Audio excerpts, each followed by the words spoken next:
안녕하십니까. 박선비 유교 철학을 말하다의 박평선입니다. 자, 지난 시간에 이어서 이번 시간에는 이제 한당 유학에 대해서 소개해 볼까 합니다. 지난 시간에 유교 철학의 연원과 선진 유가에 대해서 한번 알아봤죠. 그래서 유교 철학의 연원은 복희씨로부터 해서 요순우탕 문무주공에 이르기까지 공자께서 유학을 창시할 때 집대성할 때 모범으로 삼았던 성현들이고, 공자님 이후로 이제 공자, 맹자, 순자 이 세 분이 선진유가의 중요한 인물로 소개를 드렸습니다. 그리고 분소경유를 통해서 진시황이 분소경유를 통해서 유가의 경전을 불태우고 선비들 다 죽인 이후에 한나라 때 다시 유학의 부흥운동이 일어나는데 바로 한당 유학이 이제 지금 오늘 살펴볼 내용이 되겠습니다. 그럼 한대 유학에 대해서 제가 이제 소개를 드리면요, 한나라 때 한무제에 대한 인물을 우리가 한번 이제 살펴봐야 됩니다. 한대 유학은 기원전 141년 한경제가 죽고 황태자 철이 16세 되던 해에 제위에 오른 이제 한무제 때 전성기를 이룹니다. 이 한무제는 중국 역사상 많은 업적을 남겼는데 장건이 서역에 통하는 실크로드를 건설하도록 하였고, 위청과 곽거병 등으로 하여금 흉노를 소탕하는 그런 업적도 있습니다. 특히 오경박사를 두어서 유학에 중점을 두었으며 문화적 경제적 여력을 바탕으로 역대 이래 취해오던 무의의 노장사상에서 유의의 바로 유학사상으로 전환시킨 그런 인물이기도 하지요. 그러다 보니까 그 공자 시대, 공자 맹자 시대 때 어떤 유교 경전이나 유학이 진시황, 진나라 때 이제 멸실되면서 다시 그거를 이렇게 복원시키는 데 있어서 발달했던 학문이 바로 이제 훈구학이죠. 바로 학문을 다시 이렇게 재해석해내려고 하는 이제 그런 노력들이 일어나게 되는데요. 한나라가 들어서면서 유교가 국가의 통치 철학으로 이제 받아들여지면서 유학 경전에 대한 복원이 시도가 됩니다. 그런데 이때 공자님의 그 엣집 벽 속에서 이 과두문자로 쓰여진 서경을 비롯한 소위 벽중서라고 불리는 엣 전적들이 발견되게 됩니다. 이 사진에 보면 이제 노나라에게 이제 공자님의 벽 속에서 책이 나왔던 걸 기념해서 이렇게 비석을 세우는 걸 사진으로 제가 제시를 했는데요. 그래서 한나라 초기에 복원된 경전을 기반으로 하는 이제 근문학파와 공자님의 집에서 발견된 경전을 기반으로 하는 고문학파로 이렇게 이제 크게 나눠지는데, 학술적 관점에 따라 서로 해석이 이제 달라지게 됩니다. 그러다 보니까 이제 훈구학이 발달하게 되는데요. 훈구학의 흐름은 삼국시대 또 육조 시대를 거쳐서 당나라 때 공영달이 오경정이라는 책을 편집함으로써 일단 일단락이 됩니다. 그리고 송나라, 원나라, 명나라에 이제 성리학이나 양명학에 유행하면서 쇠퇴하다가 청대에 이르러서 고증학이 다시 이제 발흥하면서 그 방법론이 다시 이제 중요시되게 됩니다. 그래서 이 한나라 때 이 훈구학이 청나라에 가서 다시 한번 이제 학자들에게 관심의 대상이 됩니다.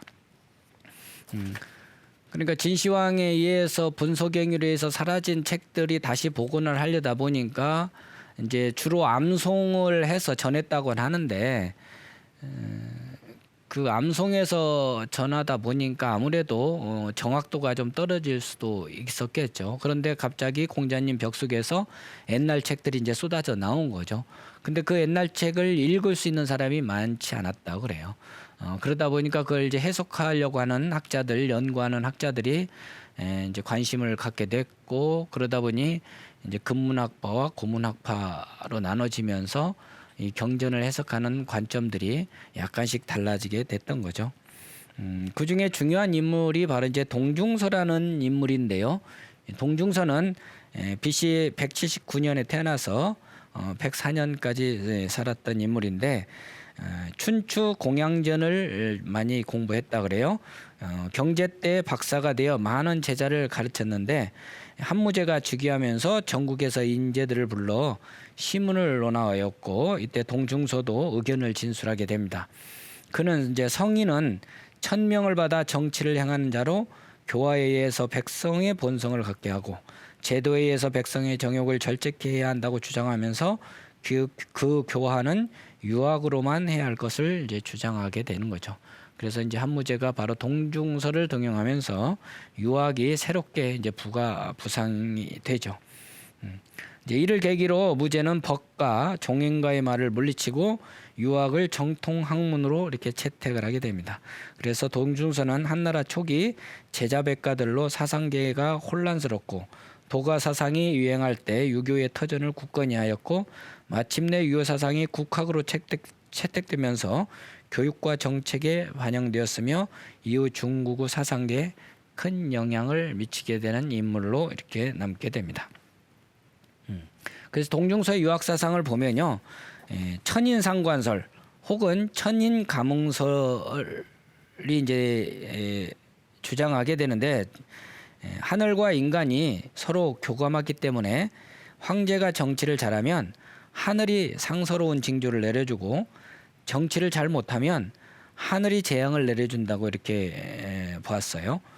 그래서 자연재해가 인간의 통치와 연관이 있다고 하여 황제로 하여금 하늘을 두려워하며 선정을 베풀 것을 주장하는 이면에 황제의 강력한 권위를 종교적으로 뒷받침해주는 의미를 포함하고 있습니다. 황제 중심의 중앙 집권화를 추구하던 한무제에게는 아주 매력적인 사상으로 이렇게 비춰졌겠죠. 사실 오늘날에도 느닷없이 이렇게 큰 자연재해가 발생을 하면 일부 이제 지식인들 중에는 이 지도층들이 뭔가 바르지 않기 때문이 아니냐 이제 이런 시각들을 갖곤 합니다. 그게 이미 한나라 때 이 동중서의 천인가몽설의 영향이라고 볼 수가 있습니다. 그래서 뭐 심한 가뭄이 들든거나 또 홍수가 있게 되면 옛날에 왕들이 이렇게 석고대제도 하고 이랬죠. 동중서는 법령이 존재하지 않는 경우는 사법관은 유학사상에 따라 판결을 내리도록 하여 유학사상을 법률체계 위에 두기도 했습니다. 특히 모든 존재의 궁극적인 근원, 만물을 구성하고 있는 보편적인 존재, 우주의 근원, 세계의 기본 요소를 이제 기로 이렇게 인식하기도 한 인물입니다.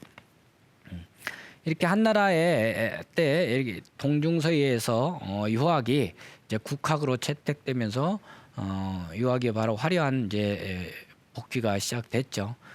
그런데 이거는 이제 어떻게 보면 유교 철학의 어떤 본질적으로 유교 철학이 복원이 된 것보다는 어떤 하나의 이제 복원되는 어떤 초기 단계였다고 할까요?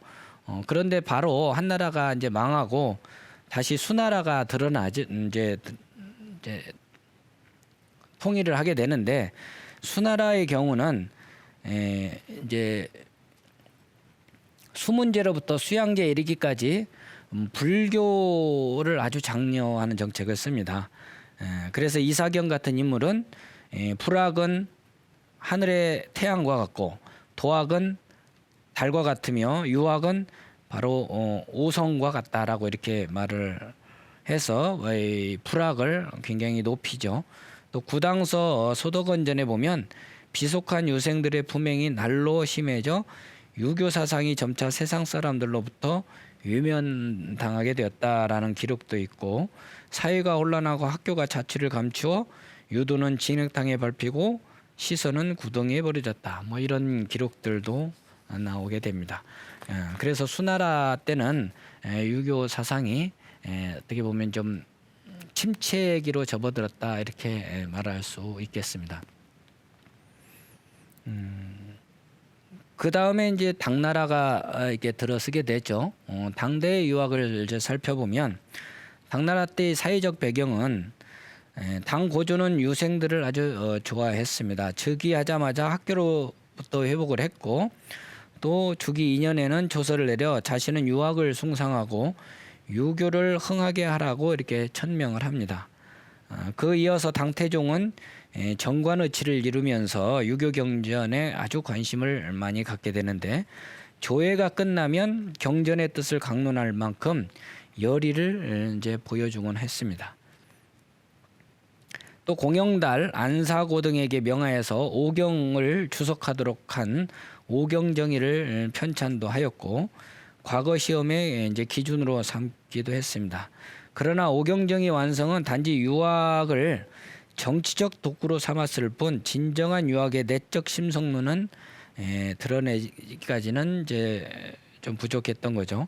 따라서 당나라 중기 이후부터 유학은 아예 대중의 관심 밖으로 이제 또 밀려나기 시작을 합니다. 제가 아마 첫 시간에 첫 번째 강의 때도 얘기 드렸지만 이 공자 맹자 이 공맹의 유학의 핵심은 바로 성인되기입니다. 목표 자체가 사서삼경을 통해서 공자 철학은 한 인간이 성인의 성품을 회복해서 성인처럼 살아갈 수 있도록 하는 게 이제 유학의 본질인 거죠. 그런데 성인 되는 어떤 그런 학문이 아니라 어떤 출세의 도구로 삼는다든지 혹은 자신의 어떤 그 재주를 뽐내는 어떤 그런 도구로 삼게 되면 유학의 본질을 잃게 되는 거죠. 그러면 이제 생명력이 그만큼 또 약해질 수밖에 없었을 겁니다. 바로 당나라 때도 이제 점점 그렇게 되어 가는데 바로 사장학이 성행하게 된 게 바로 그 이유죠. 당나라에 이르면 유가의 경서들이 노장 사상을 바탕으로 해석하는 등 도교와 불교로 인해 유교는 상대적으로 이렇게 침체됩니다. 이때 유학은 경전을 공부하는 경학은 이제 소홀히 하고 문장과 시부를 중시하는 사장학 중심으로 이렇게 변모가 되는데 사장학은 주로 도학과 주작의 대칭 개념으로 유교 철학에서는 이제 설명되어지고 있습니다. 그러니까 이제 좋은 글을 쓰고 좋은 시를 짓고 하는 쪽으로 유학이 발달이 되는 거죠. 그러니까 선비들이 어떤 철학을 연구하고 어떤 성인들의 어떤 심성, 본성을 회복하고 그런 것들을 이렇게 사람들에게 보여주고 가르치는 쪽으로 유교 철학이 활용된 게 아니고 글 잘 짓고 시 잘 짓고 하는 어떤 문학적으로만 이렇게 발달됐던 거죠. 그러니까 한때에 그런 화려한 꽃을 피울 수는 있지만 뿌리가 튼튼하지 못한 어떤 그런 결과를 낳게 되는 거죠. 그런 대표적인 인물이 바로 한유라는 인물인데요. 한유는 불교를 아주 적극적으로 이렇게 배척한 인물입니다. 배척하면서 유교 부운동을 이제 주장을 했는데 바로 당송 8대가의 한 사람으로 바로 퇴지, 한퇴지라는 이름으로도 많이 알려져 있죠. 호는 창녀이며 시효는 문공입니다.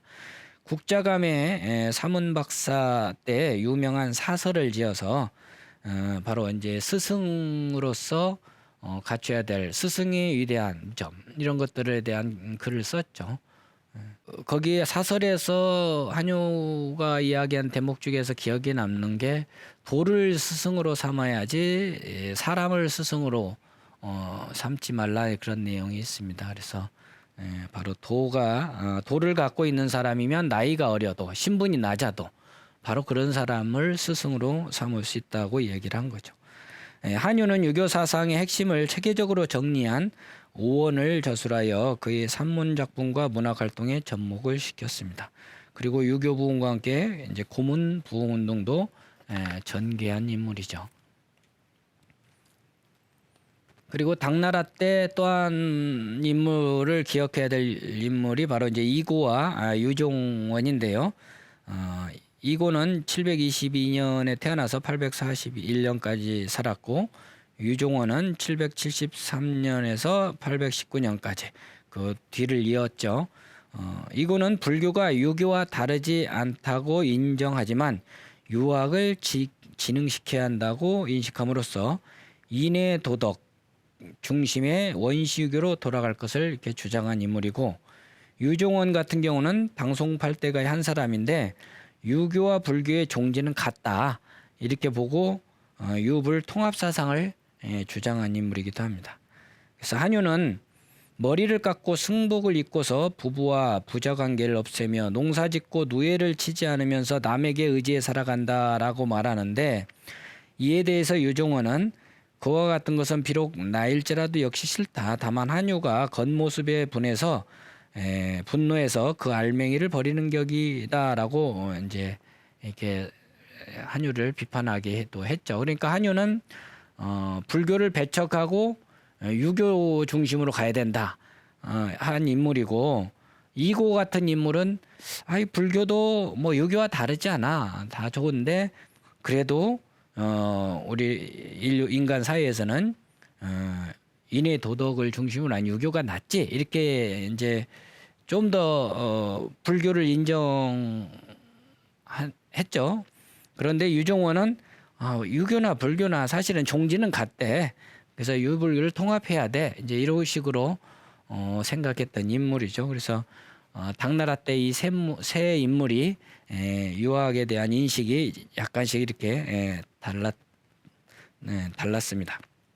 그래서 유종원에게는 불교냐 유교자는 것은 그렇게 크게 중요한 것이 아니다.